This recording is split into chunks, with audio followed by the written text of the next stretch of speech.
Amém. Eu queria convidá-los nessa noite a abrirem a palavra de Deus no Evangelho de Lucas, capítulo 19, a partir do verso de número 28. Evangelho de Lucas, capítulo 19, a partir do verso de número 28. Diz assim a palavra de Deus, o Evangelho de Lucas, capítulo 19, a partir do verso 28. Tendo assim falado, Jesus seguiu caminhando adiante deles, subindo para Jerusalém. Ao aproximar-se de Betfage e de Betânia, perto do monte chamado das Oliveiras, enviou 2 dos seus discípulos, dizendo-lhes: Ide ao povoado que está adiante, e ali, ao entrar, achareis amarrado um jumentinho sobre o qual ninguém jamais montou. Desamarrai-o e trazei-o. Se alguém vos perguntar: por que o desamarras? Respondeis assim: o mestre precisa dele. Partiram, pois, os que haviam sido enviados e acharam tudo conforme lhes dissera. Enquanto desamarravam o jumentinho, os seus donos lhe perguntaram: por que desamarrais o jumentinho? E eles responderam: o mestre precisa dele. Levaram-no, pois, a Jesus, e pondo os seus mantos sobre o jumentinho, fizeram com que Jesus o montasse. E enquanto ele ia passando, outros estendiam os seus mantos pelo caminho. Já perto da descida do Monte das Oliveiras, toda a multidão de discípulos, alegrando-se muito, começou a louvar a Deus em alta voz por todos os milagres que havia visto, dizendo: Bendito o Rei que vem em nome do Senhor, paz no céu e glória nas alturas. Nisso, alguns dos fariseus dentre a multidão disseram-lhe: Mestre, repreende os teus discípulos. Mas ele respondeu: Eu vos digo que se estes se calarem, as pedras próprias clamarão. E quando se aproximou e viu a cidade, chorou por ela e disse: Ah, se tu conhecesses, ao menos neste dia, o que te poderia trazer a paz, mas agora isso está acontecendo aos teus olhos, porque te sobrevirão dias em que os teus inimigos haverão de te cercar de trincheiras, sitiar-te e atacar-te por todos os lados, e derrubarão a ti e aos teus filhos, que dentro de ti estiverem, e não deixarão em ti pedra sobre pedra, pois não reconheceste o tempo em que foste visitada. Nós, olhando para esse texto do Evangelho de Lucas, percebemos o momento em que Jesus faz a chamada entrada triunfal na cidade de Jerusalém. Essa entrada, ela sinaliza um momento em que Jesus estava antecipando a referência do que viveria, não sobre o martírio na cruz, mas sobre a sua missão na cruz. Ele faz um fechamento de todo o processo que ele viveu com o povo em Jerusalém, não só ali na região da Judéia, mas também na Samaria e podemos dizer na Galileia. Jesus, ele faz um fechamento de um ciclo de milagres, de intervenções, de cuidado, de ensino, de proximidade da referência desse Deus encarnado, na referência deste amor para com as pessoas que ali estavam naquele tempo. E Jesus, ele pega os discípulos, e dentre eles 2 especificamente, para que fossem até a entrada da cidade, tirassem o jumentinho dali, pudesse fazer dessa entrada, a entrada triunfal, uma entrada diferente, uma entrada de reconhecimento, uma entrada que pudesse trazer àqueles que ali estavam, quem foi ele e o que fez ele, Jesus, para com estas pessoas.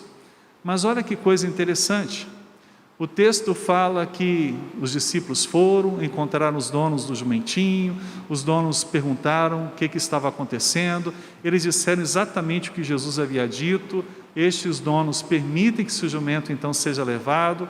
Jesus monta sobre esse jumento, numa expressão de humildade, e esse jumentinho traz esse Jesus, esse Cristo, esse Salvador, esse Senhor, esse que havia curado, que havia estabelecido diferenças sobre vidas, histórias, famílias, sobre todos os contextos.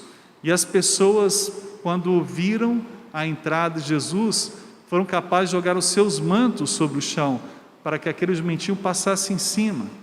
As pessoas começaram a salvá-lo, a recitar expressões, começaram a adorar a Deus, começaram a reconhecer os feitos de Jesus. E assim foi essa entrada durante todo o tempo à cidade de Jerusalém. Mas se só isso tivesse acontecido, nós poderíamos dizer, tudo bem, entendemos que essas pessoas reconheceram de fato, estiveram ali retornando a Jesus o que Jesus precisava ouvir. Eles estavam estabelecendo o reconhecimento de que havia paz no céu, que havia glória nas alturas, que todos estavam conscientes da sua missão, que todos estavam entendendo de fato o amor de Deus ao enviar esse Jesus. E nós podemos ver que aquela multidão de discípulos que ali estavam, eles realmente haviam entendido o que Jesus havia feito nesses 3 anos e meio aqui na terra.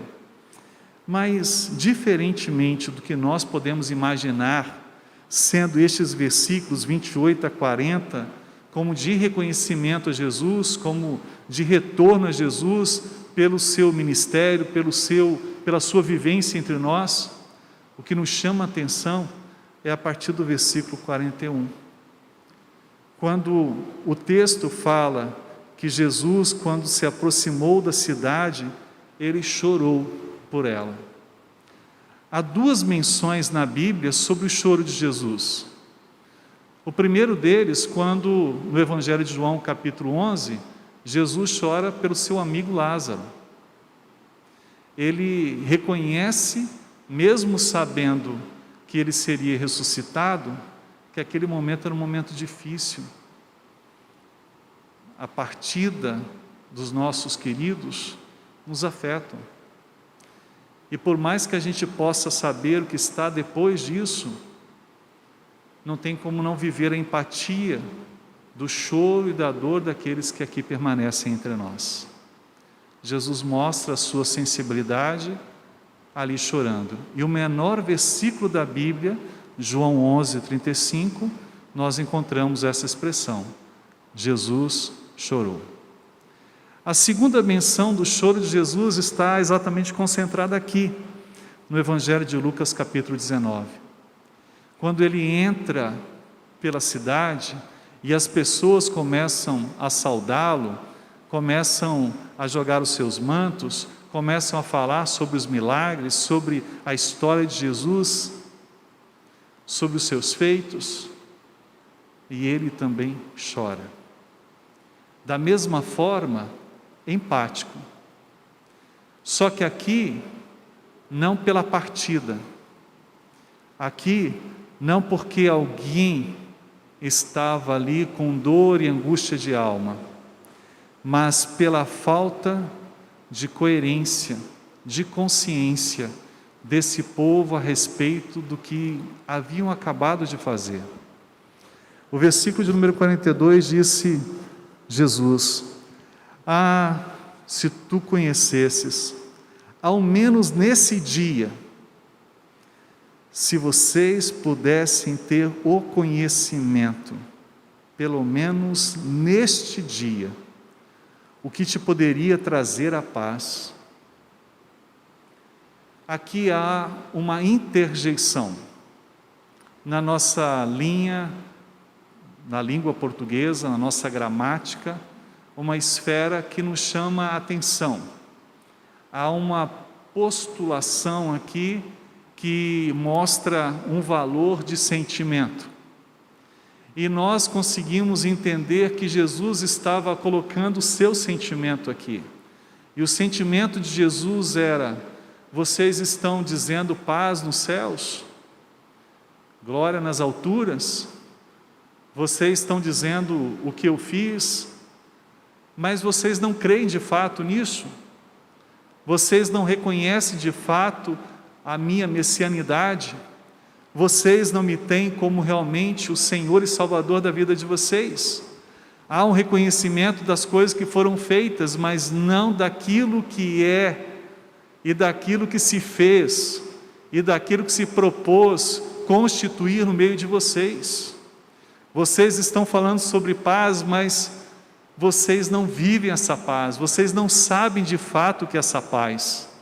Apesar de Jerusalém, essa referência de paz, cidade de paz, é uma cidade em que se tem muitas coisas menos essa paz, porque a proposta de Jerusalém é que houvesse essa oportunidade de viver integralmente, não a paz em que todas as coisas sejam tranquilas. E é gostoso andar nas ruas de Jerusalém, é gostoso ver as ruínas ali de Jerusalém, rever não apenas conceitos históricos, mas lembrar textos da Bíblia que comprovam exatamente toda a veracidade do texto da Bíblia, dos evangelhos, da referência de Atos, das cartas paulinas. Mas é impressionante que ao longo de todos os tempos, 2000 anos a mais, as pessoas continuam cegas em Jerusalém, continuam vendo as coisas, mas só aquilo que é concreto, que é visível. Eles não têm a paz, eles continuam inseguros, eles continuam clamando desejo, continuam recorrendo com esperança, mas ainda não palpavelmente usufruem dessa paz nas suas vidas, porque ela não está nas ruas, essa paz não está no templo, não está nos muros de Jerusalém, essa paz está na presença de Deus sobre a cidade de Jerusalém. E aquelas pessoas do tempo de Jesus e os tempos de hoje, e nós à sua volta, reconhecemos de fato o que Deus pode fazer, o que Ele é capaz de fazer sobre a nossa vida, mas nós temos dificuldade de viver segundo a base e o conceito desse valor sobre a nossa vida. As pessoas buscavam Jesus porque queriam ter e usufruir dos seus milagres, mas não queriam ter a Jesus, não queriam viver para Jesus. As pessoas nos nossos dias continuam assim também, continuam desejando os valores e a referência do que Deus pode lhes dar, mas valorizam seus presentes, mas não um Deus presente. Valorizam as suas ações, mas não valorizam o caráter daquilo que Deus é.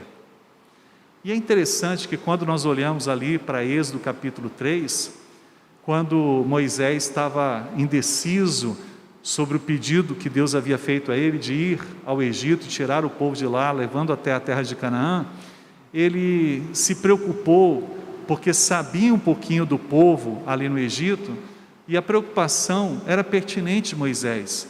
Moisés disse: Senhor, eu vou chegar lá no Egito, e eu vou dizer que o Senhor me mandou estar com eles, que o Senhor vai tirá-los de lá, e a primeira coisa que eles vão me perguntar vai ser: quem é Ele? Quem é esse Deus? O que é que eu vou dizer para eles? E aí Deus responde no versículo 14 do capítulo 3: diga a eles que eu sou, o eu sou me enviou a vocês. Aí parece que deu uma dúvida maior, um ponto de interrogação maior. Como, Senhor, eu vou chegar lá e dizer que o eu sou me mandou até vocês? Eles vão dizer: quem é esse eu sou? Que Deus é esse?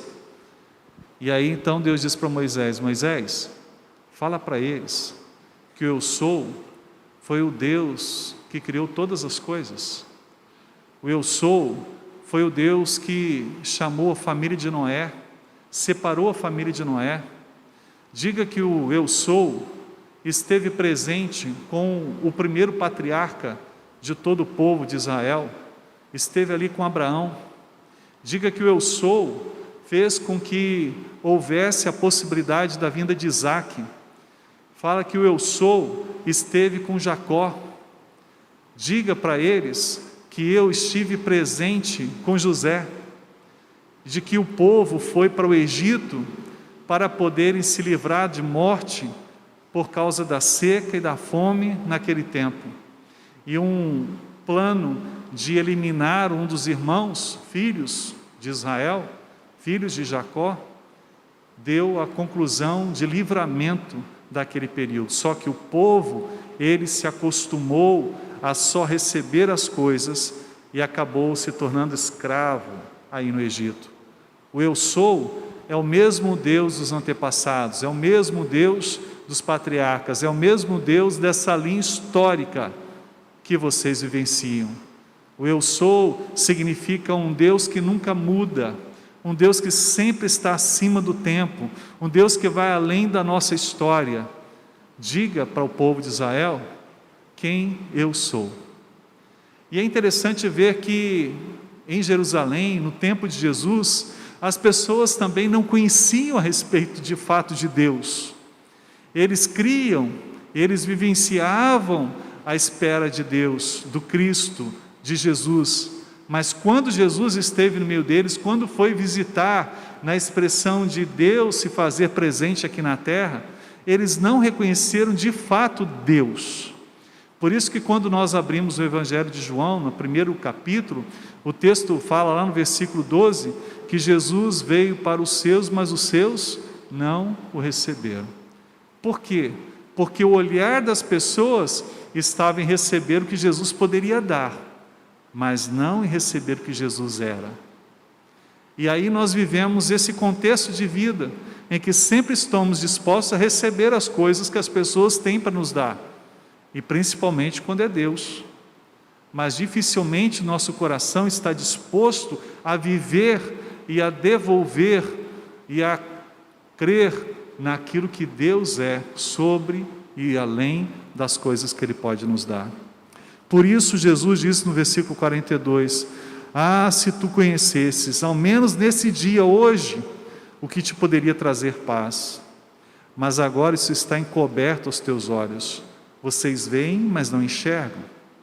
Versículo 43, porque te sobrevirão dias em que os teus inimigos haverão de te cercar de trincheiras, sitiar-te e atacar-te por todos os lados, e te derrubarão, a ti e os teus filhos, que dentro de ti estiverem, e não deixarão em ti pedra sobre pedra, pois não reconheceste o tempo em que foste visitado.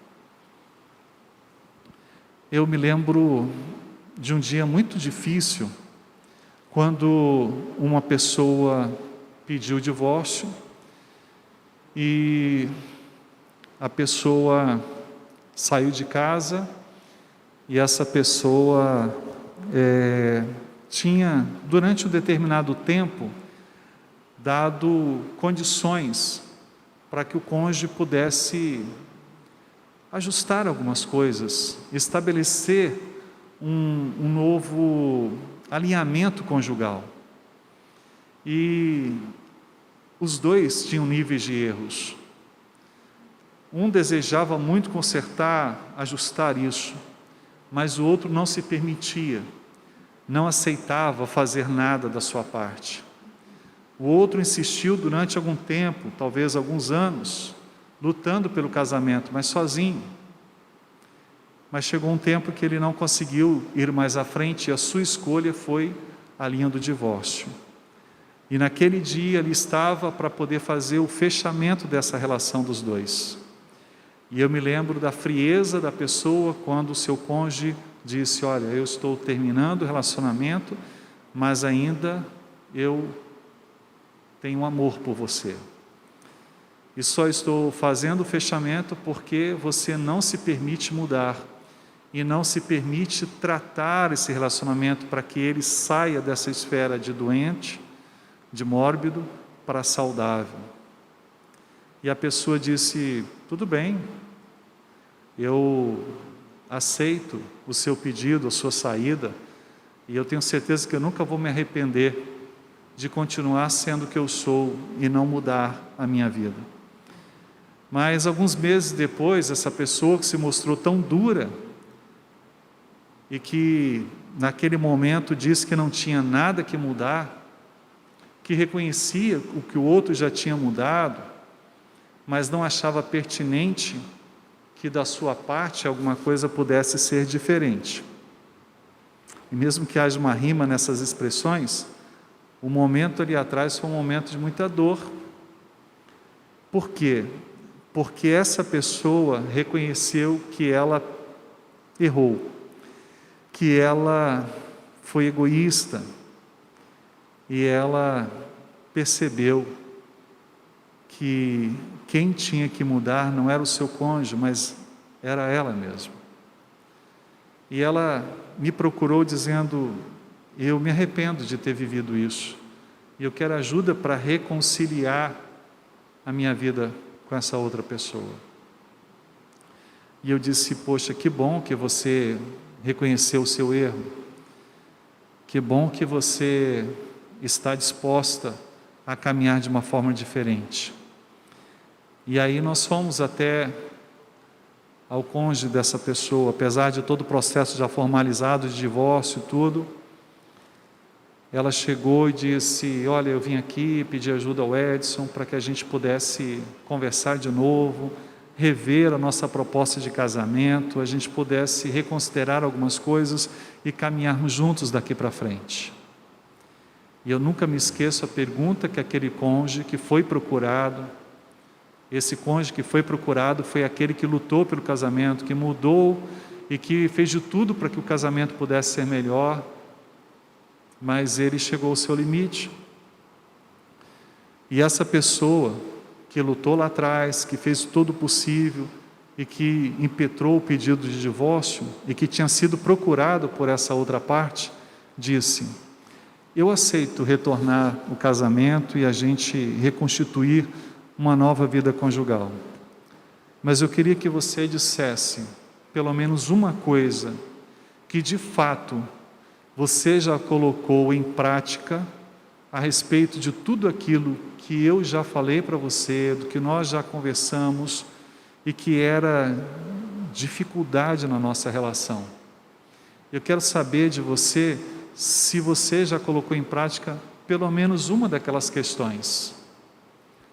E aí essa pessoa parou e disse: claro, eu estou aqui porque já há mudança em mim. E aí ele disse: então quero ouvir de você de forma prática, o que você já mudou. E ela disse: olha, eu estou aqui. E disse: claro, estou te vendo, você está aqui, mas eu quero saber em termos práticos.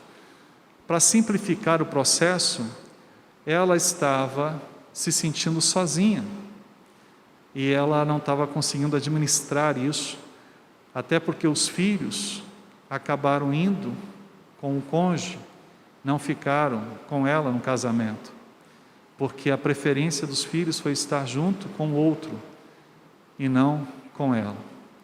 Tinham passe livre nisso, já tinham idade para essa escolha e fizeram essa escolha. O coração dessa pessoa estava amargo, a história dessa pessoa era uma história amarga, e ela destilava fel para todos os lados, inclusive para ela mesma. E ela não conseguia efetuar, no campo prático, algo que realmente pudesse comprovar que o seu coração estava disposto à mudança. Ela não conseguiu citar uma coisa que gerasse mudança. Ela estava querendo recomeçar, porque ela achava que seria melhor para ela. Ela queria recomeçar porque ela queria acabar com aquela solidão, ela queria os filhos de volta, e para ter os filhos de volta precisava ter um marido também. Ela queria recomeçar porque se tivesse todos ali de volta na casa, poderia ser diferente. Mas ela não tinha desejo de mudança. Ela queria receber, mas não queria ser, não queria fazer. De alguma forma, essa é a interpretação que Jesus tem aqui com a cidade de Jerusalém. Eles queriam sim, naquele momento ali, uma coisa nova. eles queriam sim uma coisa diferente, porque na verdade queriam colocar sobre os seus medos, sobre os fatos que norteavam a sua vida tão pequena, tão limitada, tão escassa de valor, de sentido. E eles então buscavam Jesus, expressavam para Jesus apenas superficialmente, externamente, o reconhecimento. Porque estas mesmas pessoas, lá na frente, no capítulo que envolve 22, aliás, para frente, nós vemos 22 e 23, o que estes mesmos dizem, quando Pilatos coloca junto ao povo a oportunidade desse povo escolher entre Barrabás, um homem malfeitor, que estava ali preso porque havia feito uma série de coisas erradas, e Jesus, o chamado Cristo. E o povo gritava em alta voz: solte Barrabás, crucifique Jesus, crucifique-o, crucifique-o. As mesmas bocas que saudavam Jesus na entrada em Jerusalém, foram as mesmas bocas que estabeleceram a condenação diante do lavar das mãos de Pilatos. E nós podemos ver que Jesus, quando estava entrando em Jerusalém, ele já era ciente do que esse povo diria 2 dias depois. E é interessante a gente perceber que muitas vezes nós não conseguimos ter essa conotação do que está à frente, do olhar completo do que vivemos. E nos esquecemos que esse nosso Deus sabe disso. E nós tratamos com Deus como se Ele não soubesse disso. Tem um livro chamado Um Legalista no Éden. Esse livro, ele é um retrato muito dessa ação soberba nossa. E esse legalista estava na criação de todas as coisas. E então ele estava lá junto com Deus quando começou a criar as coisas. E de repente Deus resolve criar os animais. Deus resolve criar as plantas, Deus resolve criar os homens. Mas nessa história, a ordem é: Deus cria as plantas. E ao criar a planta, Deus resolve criar uma determinada árvore. Vamos imaginar que fosse uma macieira, como muitos colocam, que a árvore da tentação é a maçã. E aí, de repente, esse legalista olha para aquela árvore a ser criada por Deus, e ele é capaz de dizer para Deus: Deus, não cria essa árvore. O Senhor não sabe o que essa árvore pode gerar na vida do homem. Então, Deus, crie outras árvores, mas essa não. Pare a construção, a criação dessa árvore e siga em frente. E Deus, meio que não dando valor à sua fala, seguindo em frente, vai criando os animais. E aí chega o momento que ele vai criar a serpente. E o legalista fica doido, começa a dar pulos e começa a dizer sem parar: não, Deus. O Senhor não sabe, mas essa serpente vai trazer um grande problema na vida do homem. Não crie esse animal. Se pudéssemos dizer no contexto nosso: pelo amor de Deus, não faça isso. E Deus, não dando valor ao que o legalista estava dizendo, criou a serpente. Até que chegou um ponto em que Deus criou o homem e depois foi criar a mulher. Aí o legalista ficou desesperado. Ele meio que começou a pegar pedra e tacar pedra para tudo que era lado, para chamar a atenção de Deus, para dizer: Deus, o Senhor já errou 2 vezes. O Senhor criou aquela planta que o Senhor não sabe o que vai acontecer. O Senhor criou aquela serpente, o Senhor não sabe o que vai acontecer. Mas pelo amor ao Senhor, não crie a mulher de jeito nenhum, porque a mulher vai levar a queda a si e ao homem. O Senhor não sabe disso, mas eu estou aqui para poder ajudar o Senhor na criação desse mundo. E Deus não considera o que o legalista está dizendo. E o legalista cruza os braços, olha para Deus e diz: eu te avisei, o senhor vai pagar o preço disso. E ele sai com o nariz torcido, a boca, né, completamente virada, e o livro termina dizendo que esse legalista vai dando passos assim como se estivesse bastante zangado, olhando para Deus e falando consigo mesmo. Ele vai ver o que vai acontecer, ele não perde por esperar. Eu tentei ajudar, mas Deus não validou nada do que eu disse. Ele vai ver, ele vai pagar um preço muito alto, ele vai ter que enviar Jesus para salvar esse povo, e vai ser assim, como se Deus não soubesse nada, e como se a palavra desse legalista fosse mudar Deus. Deus nos ama, continuará nos amando, independentemente do que sejamos capazes de fazer para com Ele. Meus irmãos, Deus está lá na frente. Nós estamos aqui ainda, vivendo o dia 19 de novembro de 2020, vivendo às 20h34, estando aqui na esquina da Jair de Andrade com a rua Curitiba.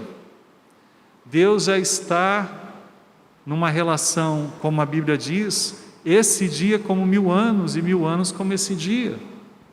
E a relação de conhecer todas as coisas, sobrepor todos os tempos, mostra exatamente o valor desse Deus sobre nós. Nós hoje talvez estejamos falando, cantando, mas não estejamos vivendo o que Deus de fato deve ser na nossa vida, na nossa história. Esse choro de Jesus mostra a empatia de um povo incoerente, superficial, insensato, imprudente. Jesus chora sobre Jerusalém, porque ele via além daquele dia. O que eles queriam, em parte já tinham. Algumas curas foram realizadas, algumas transformações foram realizadas, mas não era só isso que Jesus veio fazer. Ele veio para morrer e dar a sua vida em resgate de muitos. Jesus veio para servir as pessoas. Jesus veio não para transformar um momento físico, mas definitivamente e espiritualmente todo ser humano. Jesus não veio apenas para poder fazer um milagre na vida de um, Jesus veio para poder fazer um milagre na vida de todos naquele tempo, e todos que haverão de viver até a sua volta, a sua segunda volta.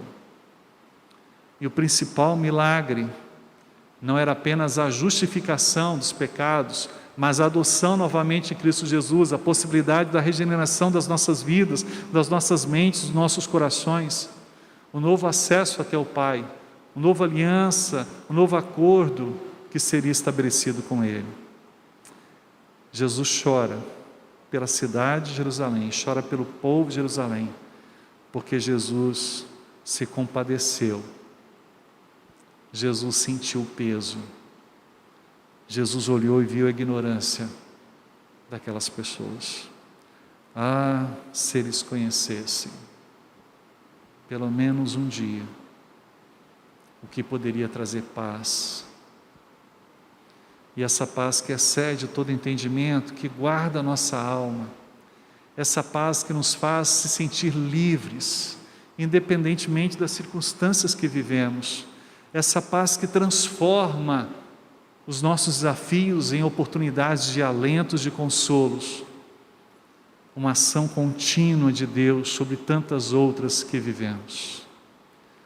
Ah, se eles conhecessem. E nessa noite, eu termino aqui essa palavra e essa meditação dizendo para vocês, Jesus também passa, Ele olha a nossa vida, a nossa história, e Ele também chora por nós, porque não é apenas uma característica dos judeus, mas uma característica presente sobre a vida do ser humano, de valorizar apenas o momento, a transição, a bênção, o presente recebido, mas não o todo que Deus quer realizar sobre nós. Nós queremos a cada dia encontrar respostas para o nosso momento, mas esquecemos que Deus não é resposta apenas para o momento, Deus é resposta completa para todos os momentos, para todas as histórias, para todas as pessoas.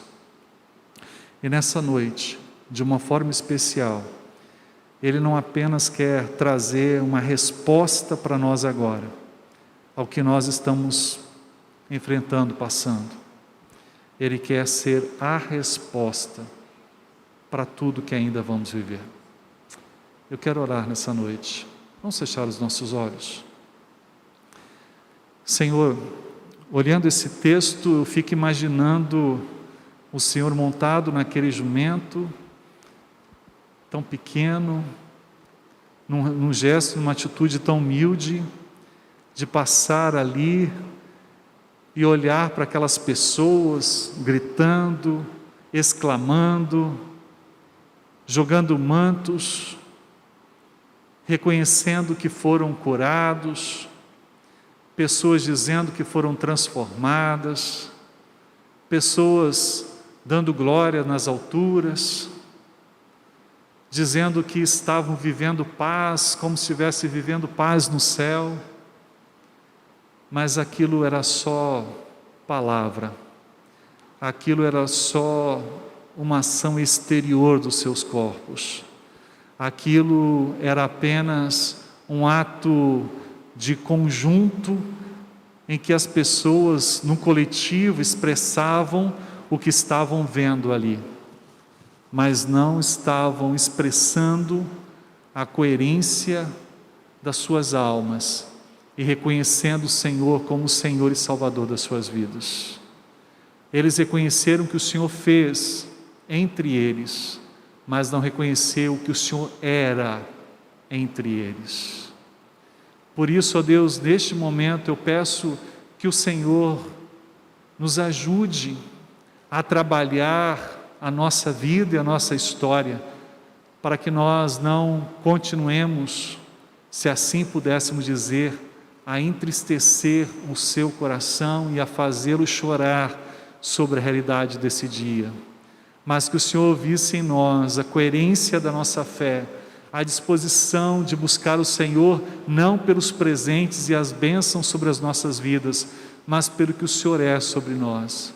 O Senhor é o nosso Deus, é o nosso Senhor, é o nosso Salvador, é o nosso provedor, é a referência da nossa paz, é, ó Deus, o levantamento diurno em cada momento que estabelecemos o início do nosso dia, de sermos alcançados pela renovação das suas misericórdias.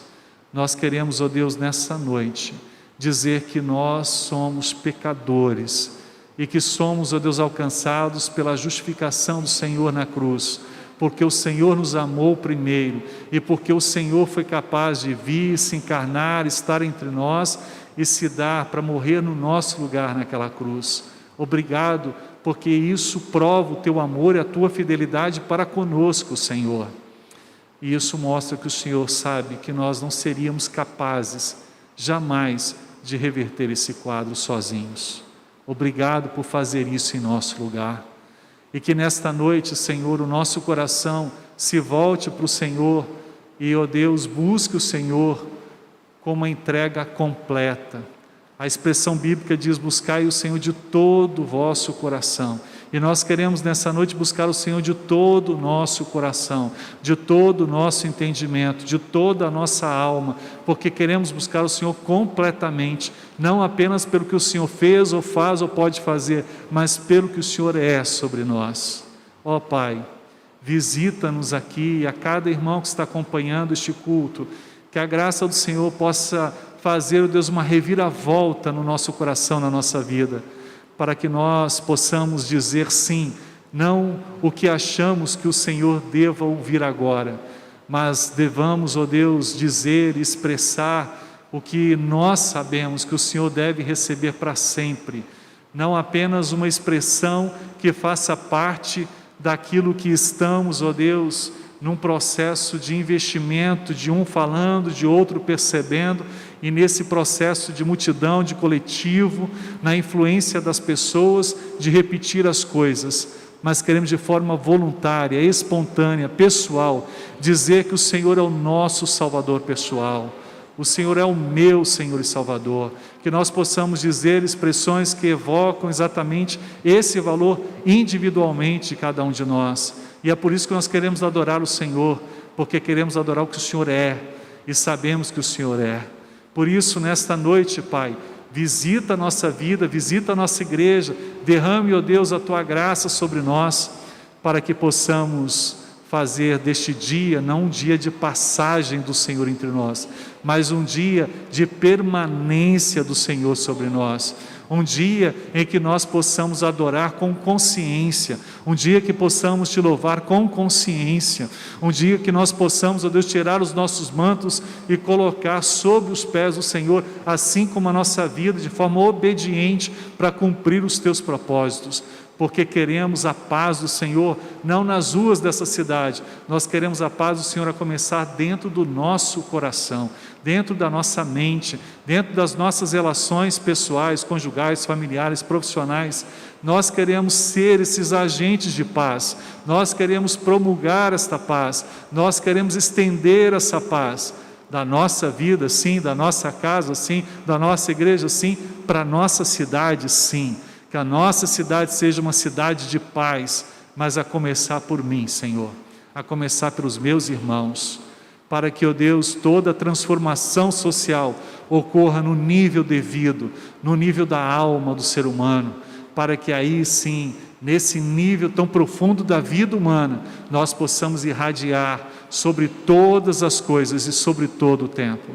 Por isso, ó Senhor, nesta noite, nós reconhecemos que somos carentes do Senhor, para entender mais a Tua palavra, a Tua revelação, e viver conforme o Senhor deseja, e não como nós mesmos desejamos, na superficialidade desse tempo, sobre, ó Deus, um campo hipotético desse tempo, sobre áreas, ó Deus, completamente sujeitas ao desprezo, à desvalorização, à sujeição, ó Deus, à traça, à ferrugem, aos ladrões que consomem. Nós queremos nessa noite entregar o tesouro da nossa vida ao Senhor, e queremos, ó Deus, fazer com que esse tempo seja um tempo de entrega total e restrita, para que o Senhor seja adorado hoje, aqui, agora, independentemente do que tenhamos recebido do Senhor, e que o Senhor seja adorado na extensão dessa noite, no dia de amanhã, no próximo mês, no próximo ano, sobre toda a nossa existência. Nós clamamos ao Senhor para que a nossa experiência pessoal seja uma experiência completa, irradiadora, uma experiência eterna com o Senhor. Nós assim Te pedimos, nós assim clamamos ao Senhor, nós assim oramos o nome de Jesus. Amém. Amém.